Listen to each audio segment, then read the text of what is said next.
Tatum the drive. Tatum the finish. It is Baylor 18. The mission demanding is mission accomplished.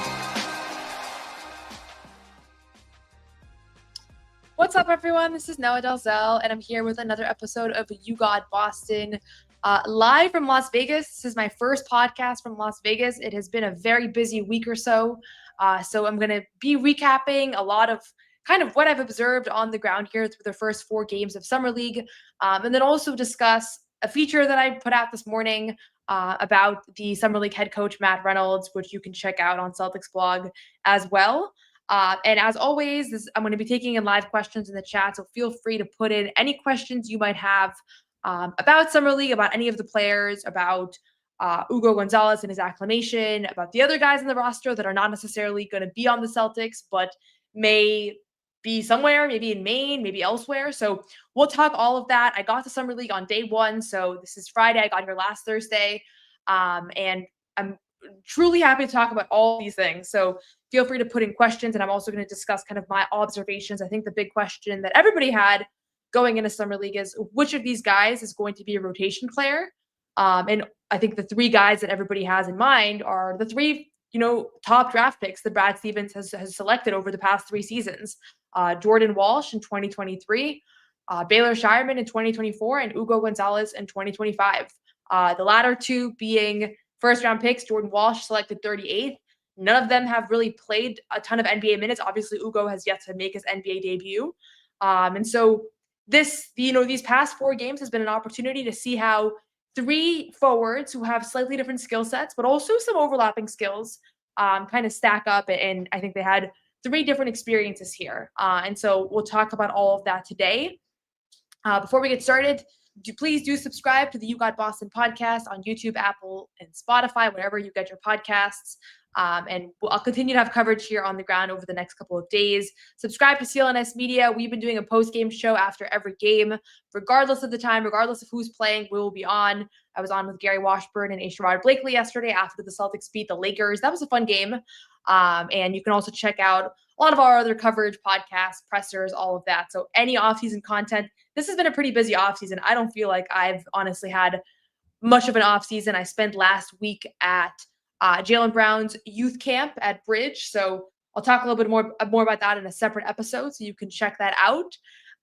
But today is going to be mostly Summer League focused. And if you're still here after 4 games of Summer League, you're extra locked in. So I appreciate you being here. I know a lot of people are getting really excited about game 1, maybe game 2, and then it kind of goes down. But the Celtics have kept playing all of their guys. A lot of teams have already shut down their actual rostered players. But they haven't. They have their 5th game on Sunday against the Hawks. We'll see if that actually happens and, who actually plays in these games. There are 8 guys in the roster that are not on a 2-way and that don't have a standard contract with the Celtics.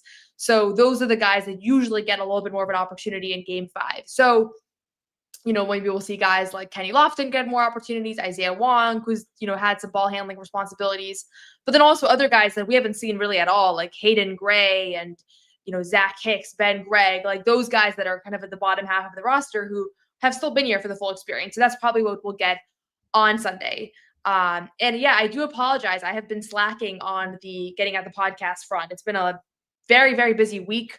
And honestly, really hard to find a place to podcast, but that's no excuse. We've been doing our post game. So this is going to be a little bit of a makeup episode. So any questions you've had over the last week, we can do them here today. So I'm going to start at the top with the player that I think has been most impressive so far. And probably most of you agree. And that's Jordan Walsh, who is in his 3rd Summer League. He also is just a couple months older than 21. He turned 21 in March. So he's in his 3rd Summer League, but he's also still really young. And there are a lot of players that are, 2-3 years older than him that are also competing in Summer League right now. Jordan hasn't been mind-blowing, overwhelming, wow, he's so amazing. I think, obviously it'd be fun if there was one player that we could say, this guy just absolutely destroyed the competition at Summer League. That hasn't really been the case for any of the Celtics. But Jordan averaging 15 points per game, shooting 46.3% from the field, 38.9% from 3. He's appeared in all 4 games, so he's not one of the guys that's gotten a rest day.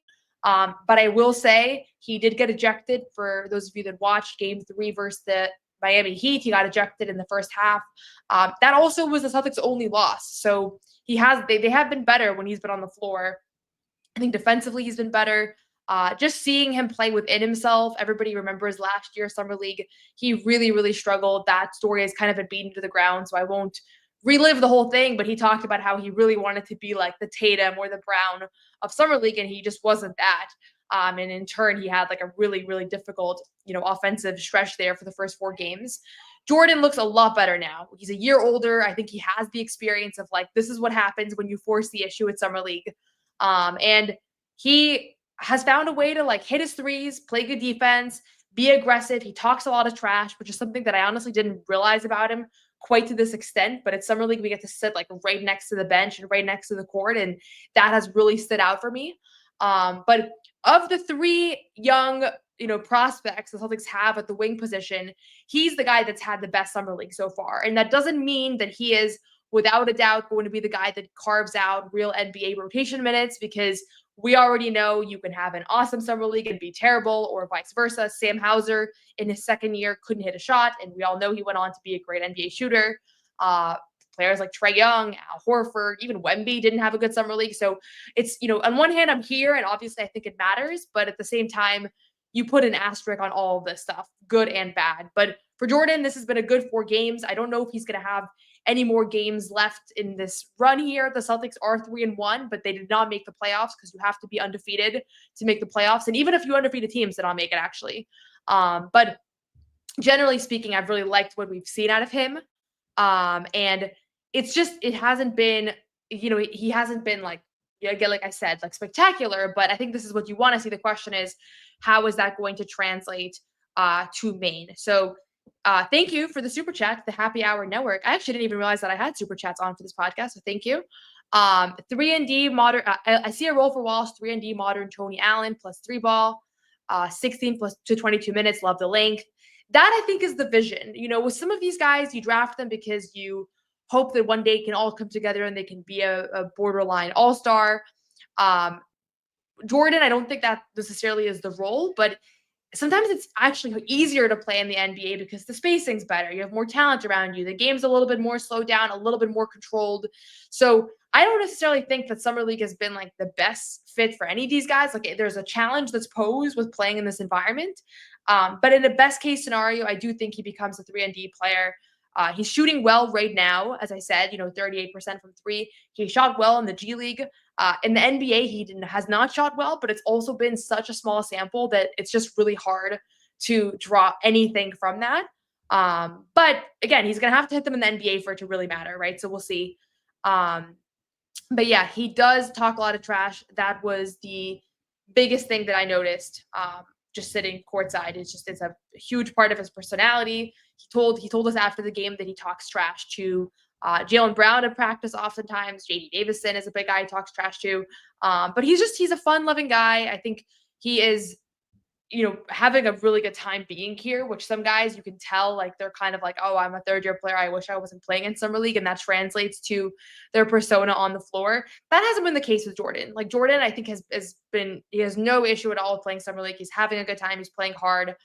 The ejection was kind of a stain on his otherwise really strong stretch here. He would be averaging more points too, because one of those games got cut off, in the first half. But the ejection, actually, I watched Joe Mazzulla walk over from the bleacher to Jordan Walsh, and I was like, is he going over there to congratulate him after he got ejected? This is after the Celtics' only loss so far of Summer League.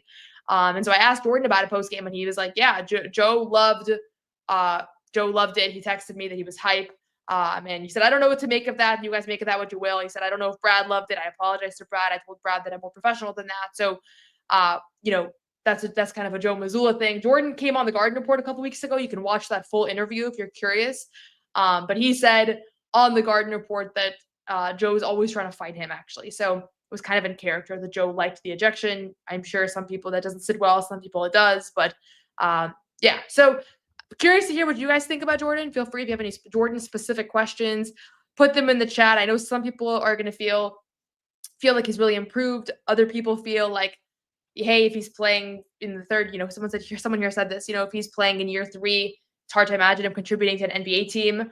Certainly doesn't stack the odds in your favors. I mean, the more you're not an NBA player, like the longer you spend in the G League, the longer you're on a two-way, like those are factors that's, stack up against you. But at the same time, like, we're here to watch these guys develop, and some of these guys are going to break out. And at the same time, some of the guys that have been really, really dominant in Summer League, like Drew Timme has been probably the best player here, or one of the best players here. He might not end up being a great NBA player. So it is like a slightly different league with slightly different factors that kind of what makes players successful. But overall, definitely a lot better. We will see if he's a rotation player. Obviously, that's the big question. I think that that's his goal. There are opportunities now that there just weren't last year, that weren't the previous year. And he understands the system. He understands how to be a professional. I think he came in really young and like acted young and seemed young. He was 19. A young 19 too. Like he just turned 19 when he was drafted. So we'll see if he's able to kind of make the most of it and kind of find a way to break through that's different from how the last couple of years have gone for him. Then I move on to Baylor, who has had a tough summer league. And for those of you that are here, I'm assuming it's because you've been watching the games, and so you already know this. But Baylor, averaging 12.3 points per game. He's shooting 20.5% from three. Most of his shots are threes. I think he's like 27% or so from the field. He has been distributing, rebounding, 6.8 assists, 5.3 rebounds. But the shot has just not been falling. And this is, for those of you that know me and have listened to me talk for about a lot of Celtics related things, you probably know what I'm going to say. I don't ever overreact to a small sample in shooting, which at the end of the day, this is still 4 games. And so I thought Baylor had a really strong second half of the year with Boston. He looked really good in the G League. He looked really good in March when he came up to Boston. He didn't get opportunities in the playoffs, which was kind of expected considering just the situation and the stakes and all of that. But I was like, Baylor is going to have an awesome summer league. If you had asked me 2 weeks ago, which I think we did some shows on this, Baylor averaged 20 points per game. That's what I would have predicted. Shooting 40% from three, being one of those like really developed players. So that's what I expected. And this might sound kind of crazy, but I actually don't think that that's totally off base because he has looked pretty good.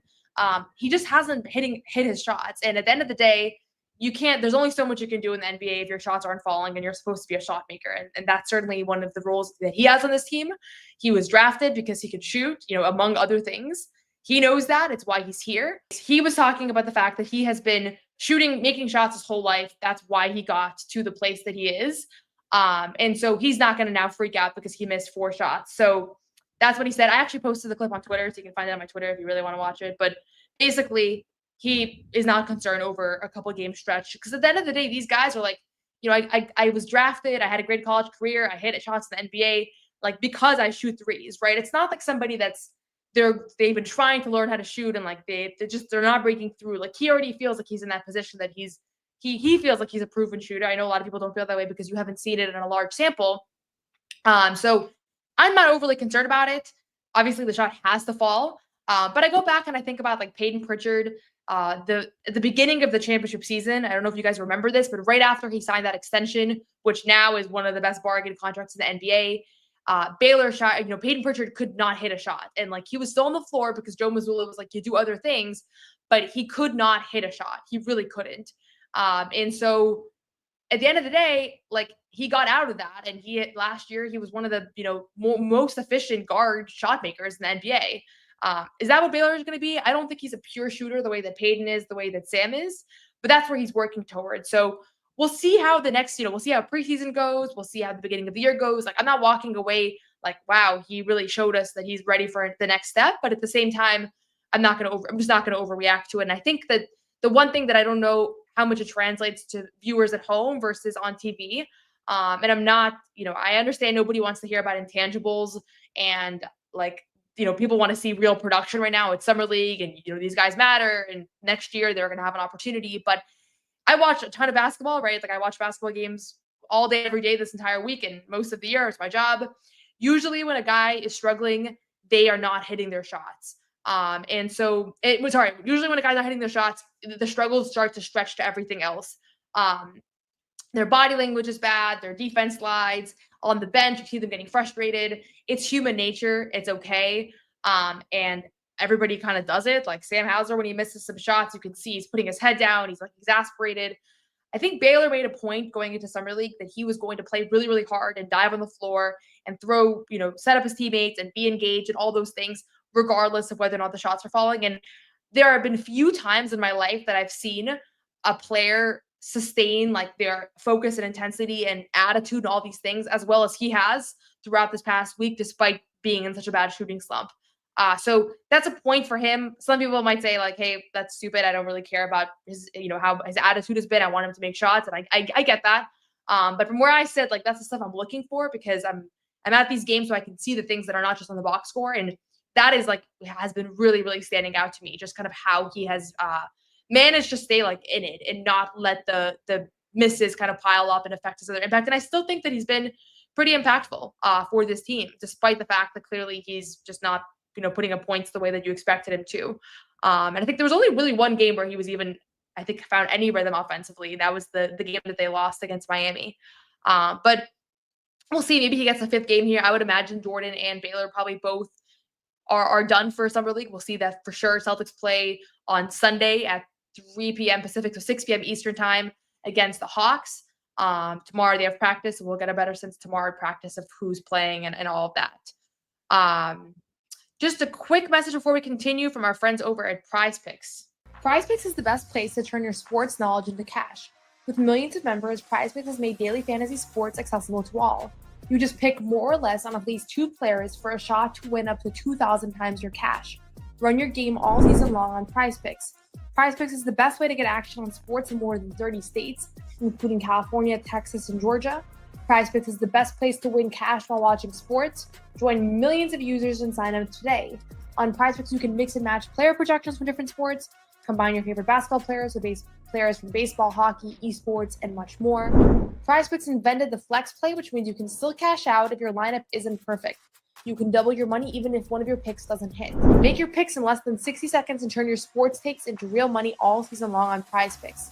Download the app today and use code CLNS to get $50 instantly after you play your first $5 lineup. That is code CLNS to get $50 instantly after you play your first $5 lineup. PrizePicks, run your game. So just wanted to talk about Ugo Gonzalez because I think that he's the player that probably there were the most expectations around heading into Summer League. Or not most expectations, or most anticipation, just because he is the Celtics' first-round pick this year. Hardly anybody knew anything about him. You can let me know if that's not accurate, but as I was looking at potential prospects, this is not the guy I thought they were going to go with. I thought that for sure they were going to select kind of NBA ready-ish big, one of those guys that was on the board, Ryan Kalkbrenner or Rasheer Fleming or whoever else it might be. And they go with kind of a wild card pick who I've talked about on previous episodes of this podcast, Ugo Gonzalez, who is a 19-year-old out of Real Madrid who has barely played, really any at all in the last year. He was, just playing a couple minutes a night for that pro team. They win the Spanish league. That same night, he gets the call that he's been drafted to join the Boston Celtics. And he comes over right away, and it's pretty much been go, go, go ever since. So he's appeared in 3 games here in Vegas. He got 1 rest day on, I think it was the second night of a back-to-back or first night of a back-to-back. And so far, I think it's, there's been a little bit of ups and downs for Ugo, averaging 11.7 points per game.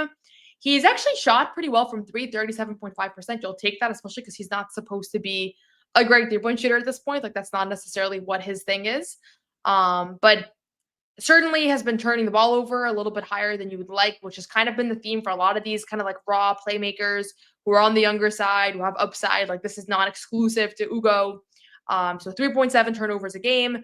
The field goal percentage is not great, 31.4% from the field. There are moments where you're like, this guy is exactly what they pitched him to be. When he crashes the offensive glass and lays it back in, or he's just navigating screens, or he's just playing really hard.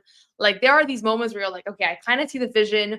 I've heard the Manu Ginobili comparison for him as like, that's an incredible player. So that's a lofty comparison, but like kind of going in that direction, having that type of role with, the cutting, the ball in your hand, all of these things. But to me, he's looked overwhelmed, and like, not even like in a basketball sense, but it went 0 to 100 for him. Like, he gets drafted, he comes overseas, he does a couple days in Boston getting acclimated, immediately comes to Vegas. He was talking yesterday about like he's going in the hotel and he's walking through casinos and he's like, what is this? And it's like, obviously we all know that that's not anything to do with his experience in Boston, but it's just been a lot, like a big culture shock, right? A lot of these guys know a million people at Summer League from their high school teams and college teams and everything, and he doesn't have nearly as much. But he seems like he's having a really good time. He's been joking around a lot with his teammates, with his coaches. Craig Lucianet, who is the head of player development for the Celtics, somebody that I've seen him spend a lot of time with. They were playing like Pop-A-Shot yesterday after practice, and they're always kind of teasing each other, joking around. So that's like one friendship that I've been able to kind of see. Max Shulga, who I won't talk about too much today, but he was their 57th pick, the Celtics, and presumably he'll be one of the two-way players. Max Shulga and him have been speaking in Spanish. Max speaks like 5 languages, including Russian, Ukrainian, English, Spanish. I might be missing one. Maybe it's 4. But those two guys have had a little bit of a friendship coming in as rookies, being able to communicate in a different language on the floor. But I think Ugo is going to take a little bit of time. He's going to spend a little bit of time in Maine. There's going to be some struggles for him. There's going to be a little bit of an acclimation. You could tell that there were moments where like the physicality, the quickness, like he was just like having to adjust like his thought process, and he was making decisions at a little bit of a slower pace. So I do think he looks a little bit rushed. Is it going to work out for him? I definitely have no sense after 3 games, like what his career trajectory is going to look like. But I do think that you can see that he's very professional, that you can see that he really cares. He has been really, really hard on himself after tough games. So he was really disappointed that he went 1 for 5 from the free throw line in game 1. He was really disappointed that he struggled a lot in game 3. Like, he was really down on himself. You would have thought he just lost game 7 of the NBA Finals. Like, I almost wanted to be like, Ugo, like, it's okay. It's just a Summer League game. But not my job. But I do think that you can see right now that this has just been a lot for him. And I don't think he'll play again. I think these 3 games are probably it. He wasn't even sure if he was going to play. Like, initially, I think that, he had just finished the Real Madrid Stevens. Brad Stevens said it, on draft night. I don't know if he's going to play or kind of what the situation is. And he seems like he's a really good teammate. So, like, all 3 of these guys, again, being a good teammate, being, energetic and having a good work ethic and caring a lot, like, that's not going to give you an NBA career single-handedly. But it's clear that it's something the Celtics value because all 3 of these guys are that. I've spent a lot of time watching them in action, watching them in practice, at shoot around, interacting with one another, interacting with us. These are really fun guys that have great personalities, that seem to be really easygoing, great teammates, very coachable, all of these things. So I've had a lot of fun talking to him. We did an interview with him in Spanish. You can check it out. Me and Bobby did one. We tried to do some Spanish. Bobby and I are neither one of us are very good at Spanish, but we tried our best. So you can watch that. You can also watch. He's done a bunch of pressers over the last couple of days. So if you want to get to know him a little bit more, he's actually pretty comfortable answering questions and just joking around with us. I think it's because he has a lot of pro experience being in Real Madrid and talking to the media. And in Real Madrid, like, the expectations are really high. There's a lot of eyes on you. So he's used to that. And I asked him yesterday, like, did you know you wanted to go to America, like, right away? You're 19 years old. Like, because in my head, it's like, this is a great place to play.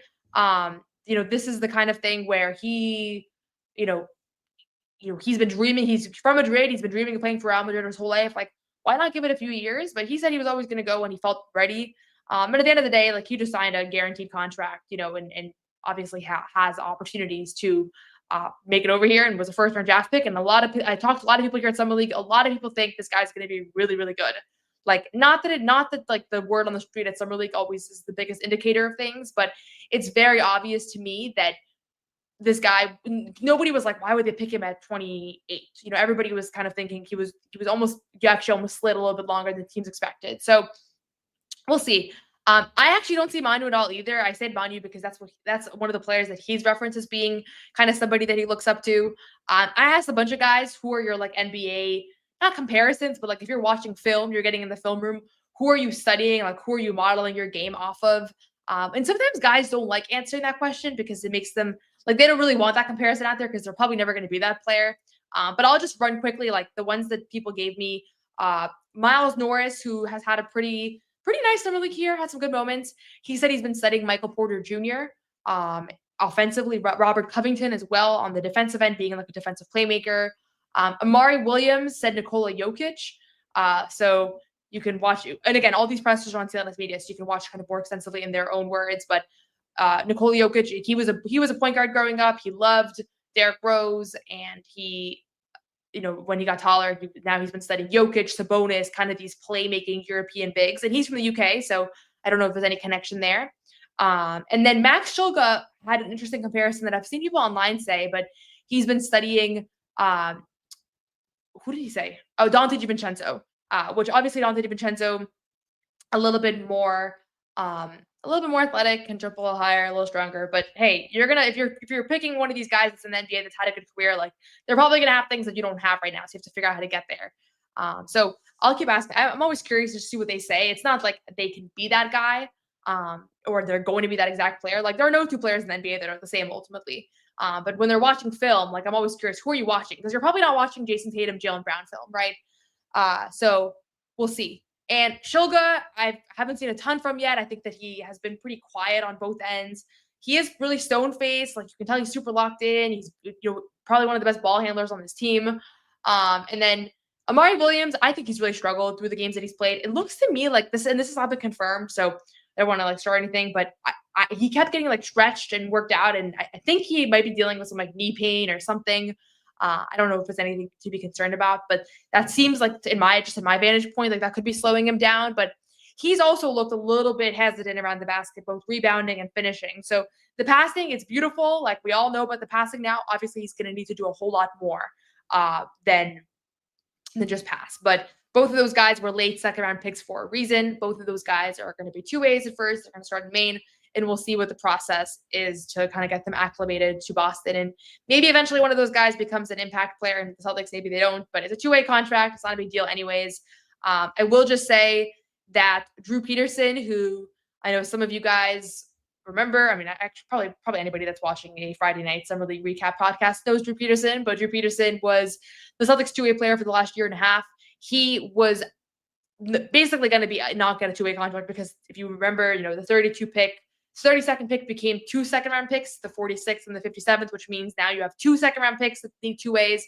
Miles Norris is already guaranteed for this year. He signed a 2-year two-way contract. So basically, long story short, Drew Peterson was not going to have a contract available in Boston, most likely. So he was not in any Summer League roster. I was concerned that for him, that he was going to find himself out of the league and maybe have to go overseas or something. But he does get an opportunity to go to Charlotte, and he signs a two-way contract there under Charles Lee, who you guys remember is lead assistant for the championship team, and Blaine Miller, who was the main Celtics head coach in Drew Peterson's first year. He's an assistant over there. So if you like Drew Peterson, if you were hopeful about his game, you can continue to follow his career over in Charlotte.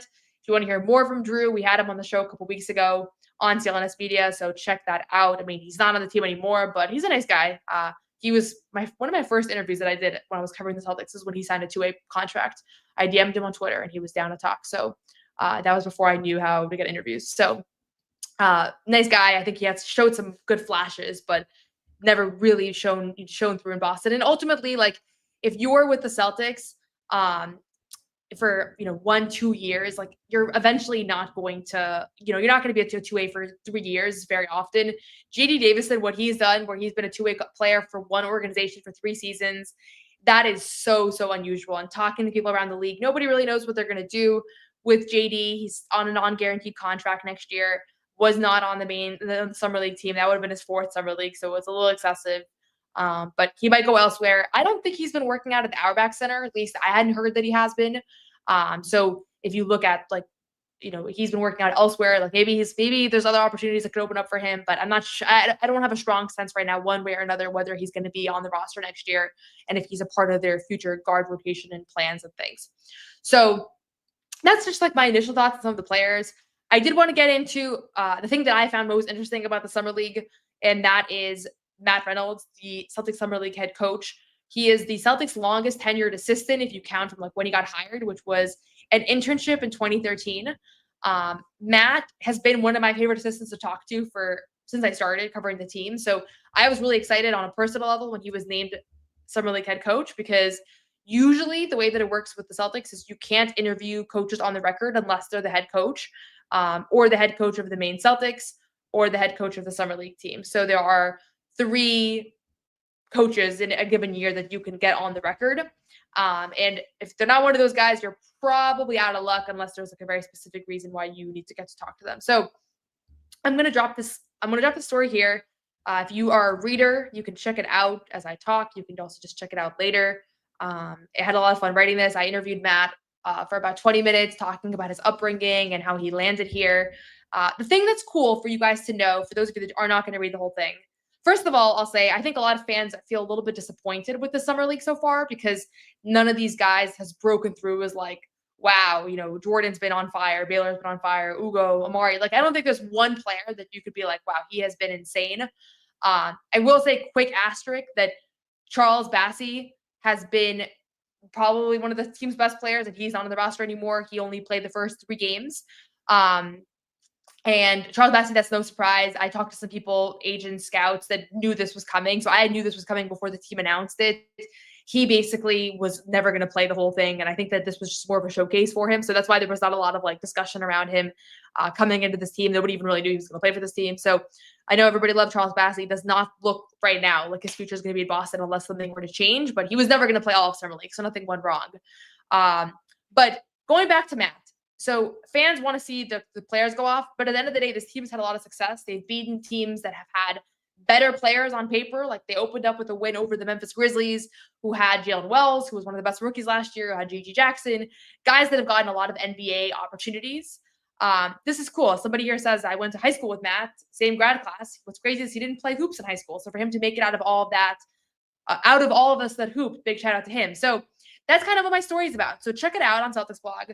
I do want to play a couple clips because I think a lot of people know Matt Reynolds is the guy who does the timeout challenges for Joe Mazzulla. And that's kind of what I knew him as initially. He always has an iPad on the bench. So if you think about it, like going from being the guy that has an iPad on the bench who can rewatch plays and decide if, you need to point something out to the other coaches, or if you want to, make a challenge, timeout, those kinds of things. Matt Reynolds is the guy that does that.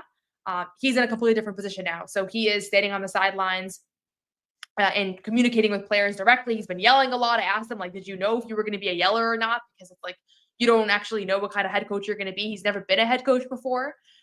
He, as somebody here, as the commenter here said, he did not ever play competitive basketball, but he loved sports. He grew up in Lexington, Mass, and he always knew that he wanted to play in sports.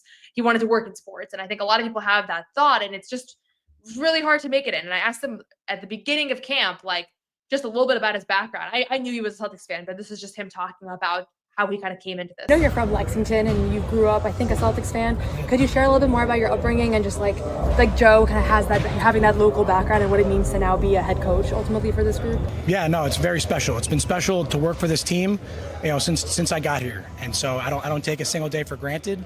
I remember I got to go to one game in the old Garden, and that's like, I don't remember a whole lot about the game. But it was like little moments like that where, like, childhood, you're going to a game, the Garden. I didn't know, what it meant at the time, but then, going to games at the Fleet Center, TD Garden, all that stuff, like it coming up as a Celtics fan. I remember the day I got the job, it was just like a pinch me moment. And then, since then, every single day I wake up so excited to come here, and, to have this opportunity is just another thing that I'm incredibly grateful for. Yeah, so we talked a lot throughout the summer league. Like when you're here for a week, you get to talk to these guys almost every day. So one of my biggest, objectives was, yes, I want to cover the players. I want to cover Ugo and Jordan and Baylor, and I've talked to all those guys a bunch of times, and we'll continue to do so. But I also really wanted to get to know Matt, who is one of the lead assistants for Joe Mazzulla and who is the longest tenured assistant. And he has also been around since 2013 when he got the internship. Funny story that he shared is that he got the internship after he graduated from Syracuse. He was the basketball team manager there. He did not have a job. He was doing a volunteer coaching at Woburn High School. Those of you from the area recognize some of these talents. He's from Lexington. And basically he knew a guy who was a video coordinator through his sister's friend. So his sister's friend made a connection for them, and the Celtics had an intern hired for the film room, but something fell through, so they needed somebody last minute. Matt got the job. He had no NBA film experience, but the job was basically just cutting film. It's something that today you don't even have to have a person do. It was just an automatic, now it's something that you can just use like ChatGPT or artificial intelligence to just do for you. But he got the job, and once he got it, he was like, "This is my dream come true. I'm a huge Celtics fan." Like, imagine as a Celtics fan, you have no experience with NBA film, you just love being around sports, and you get this opportunity to do this very basic internship. But obviously, he made the most of it and kind of went from there. And he actually has a photographic memory. A lot of people told me that when I asked him about whether he has a photographic memory. He was like, "I don't know if it's photographic, but it's really good." And then he proceeded to like point out multiple things that we had discussed about a year ago, that I had no recollection of. And I think I have a pretty good long-term memory, but I had no recollection of any of this. So I was able to see in action just how good his recollection is. And with Matt, when you're, as far as memory goes, like he can remember a specific play and pull it up right away. And he does that with Joe. And, it makes your life so much easier when you're like, what was that screen? Or what was that time where Tatum was supposed to pass, but, or Jalen turned the ball over, and like he can pull up that play right away. And so that's been a huge asset for him. But above the fact that he's a fan, above the fact that he is really, really intelligent, obviously, and super prepared, he came into the Summer League and he said that, he really wanted this to be a very enjoyable experience. And again, I think that's why they've been winning games, despite the fact that a lot of these guys are individually struggling and like acclimating and all of that. And I asked Ugo about it yesterday because Ugo, as you guys have seen on television, he's been getting down on himself. Here's what he's had to say about just Matt and the environment around him. Baylor was saying that Matt has created a culture of joy around this team. Have you felt that? Like you guys are trying to have fun, or like what behind the scenes, is that what it's felt like? Of course, that's what we try to do. Anytime we're off the court, we're trying to have a great feeling. I mean, it's nothing that we have to try to do because it's something that is coming natural. And then when we're going on the court, everyone is focused and knowing what we have to do. So yeah, probably having on both sides the best. What are the ways that Matt has made it like feel like have fun? Like, can you see something he's saying? Are you guys like playing games? Like, how is that? It was something like really different from what I was used to, because I remember the first and the third game, the ones that I played, he was telling me like at the end of the quarter sometimes like, "Are you having fun?" I was like, "Yeah, I'm having fun." And he told me, "I'm having a lot of fun right now." So I think that's a lesson that he's telling me right now. Like, when I have fun is how better player I am. Yeah, and so if you know Derek White, and Derek has had this big thing over the last year or so, that there's moments where Derek White has lost his joy for this team. I've talked about it. I've asked players about it. But when you're that kind of player that needs to play and like have this joyful feeling around you, it's really important to like stay in that space, right? And Matt is Derek White's go-to guy. I see it every practice, every shoot around. Derek does this trick shot thing. I'm sure you guys have seen it on Twitter or on social media, where he has some challenge that him and all the assistant coaches have to accomplish, whether it's like bouncing a ball off the ceiling and into the basket or something crazy like that. Matt Reynolds is the leader of that experiment, that challenge. So I think he's taking in Ugo in a similar fashion. Jordan Walsh also talked yesterday about I asked him yesterday about kind of the tone that he has set. And just, Jordan's now seen him as an assistant for the last 2 years. So it's cool for him too, to get that experience, to see Matt as a head coach for the first time. Are there ways in your eyes that he's done that? Is it just his personality? Is it like little things you guys have talked about? I think, I really think a big part of it is his spirit. He's super competitive, and usually he's not a guy who's like, super vocal or like super like yelling and like all that. He's usually the guy that's, behind the scenes, and stuff like that. But just have him come out and see how happy he is and excited he is. He's jumping around screaming. I've never heard him scream before. So he's jumping around and screaming, and it's just, for me, it lights a fire under me personally. But I think that's a big part of it for everybody. So yeah, that's just some of the guys talking about what it's been like to play for Matt Reynolds. I think he's going to be around for a long time.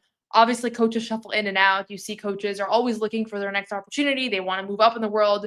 And I think Matt, because he's from here and he grew up a fan, it's not that he would never go anywhere else, but he's clearly like, when all of Ime Udoka's assistants went with him to Houston, Matt stayed. Like, Matt's coach under Brad Stevens. He was the special assistant to Brad Stevens. He then became an assistant coach to Ime Udoka, and he's been one of Joe Mazzulla's lead assistants over the last few years.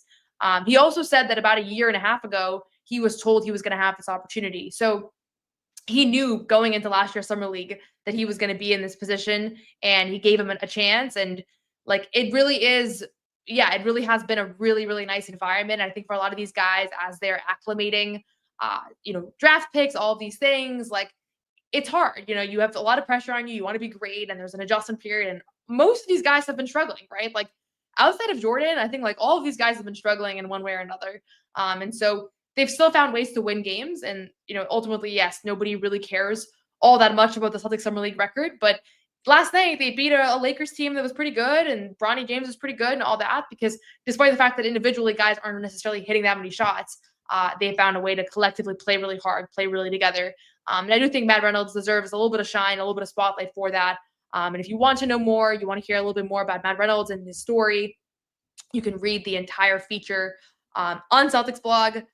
And I have a lot of quotes and things. And he talked a little bit about his upbringing as well, and just managing the basketball team and all that. And it's kind of a remarkable story. I think there's less and less coaches that come out of the film room. Eric Spoelstra of the Heat is a very prominent example, but most of these guys have played at least in college, if not the NBA. Joe Mazzulla talks all the time about how, he didn't play in the NBA, and that's something that he kind of has to overcome. But he was not in that position. So Matt has kind of found ways around that. And he said, if you're prepared and you ask and you're honest, then players will respect you. And I've talked to almost every player here, and they all very much respect him. So that's a little bit about Matt. You can read the entire story on Celtics blog. But I just wanted to talk a little bit about him. I know that he's a guy, I think they call him on the broadcast through the Green Lantern. I think everybody has heard his name, seen his face. And obviously he's getting a bigger opportunity here. So I appreciate you all for indulging me there. As always, please subscribe to the You Got Boston podcast on YouTube, Apple, Spotify, whatever else it is. CLNS Media, we have a lot of content. We still have a lot of content coming up here in the next couple of days. Post-game shows. I have an episode about Jaylen Brown. I had a long conversation with Jaylen last week, published in 2 different stories, and then also some stuff that didn't even make it into the story that will be coming out later this summer. But just how he's feeling going into next year. So that'll be coming out soon. A lot of podcasts, the Big 3 podcast, my podcast, You at Boston, CLNS Media will have a post-game show on Sunday as well. So keep your eyes peeled, turn on notifications so you can join live for all of these things. But as always, thank you so much for watching. I hope you enjoyed the show. If you have things you want me to focus on, you can always message me on Twitter. And I'm happy to make sure we get some coverage over the next few weeks. I think things are going to slow down here. So it's been a crazy offseason so far. A lot of turnover. The new Celtics players that signed as free agents, Luka Garza, Josh Minot, they both signed this summer as well. So you can hear they talked to us at Summer League at one of the halftimes of one of the recent games. So you can watch those videos on CLNS. But thank you all. Oh, sorry. Is there a question that I need to answer? I thought you ignored my questions. Okay. Sometimes I don't know if you guys are debating back and forth with each other, and if I read along, then I lose my train of thought. But what is the point of getting all these undrafted free agents if they're not going to play? It's not that they're not going to play. It's that I think in recent years, those guys were signed because they were going to be like insurance. Like if something were to go wrong, then maybe Torrey Craig would play. But you have to have buy-in from the head coach ultimately, right? You have to have Joe Mazzulla's buy-in to trust those guys. So I think a lot of what we know to be true about Joe as a coach and his willingness to trust younger players is going to be out the window next year, because everything's different. You're no longer worried about no margin of error, competing for a championship, all of that. So I do think this year we're going to see Joe, I hope, and I do think it's going to happen. You're going to see guys play through mistakes in a way that we just haven't seen over the past few years under Joe. So this is going to be his 4th year as head coach. It's kind of wow. That's a long time. And we'll get a sense of that, whether that's true. Maybe he's going to have to kind of get more comfortable watching guys make mistakes. But I do think Luka Garza, Josh Minot, they're going to get chances on the floor. We'll see, though. Maybe I'm wrong, but that is my understanding right now. And Luka said, they wanted me here. They don't have a lot of bigs right now. So if they don't trust Luka Garza, and Amari Williams is going to be in Maine to start, I think Neemias Queta is not going to play 48 minutes a night, right? So they're going to have to trust these guys. That's kind of the difference between this year and previous years where, hey, Nemi, you made a couple mistakes. We have Al Horford, Kristaps Porzingis, and Luke Kornet on the bench, and they're going to make less mistakes than you. That's just the way that it's been. So I think it's going to change. But if I miss any other questions, I apologize. But we're going to wrap up right here. Thank you as always, and I hope you enjoyed the show.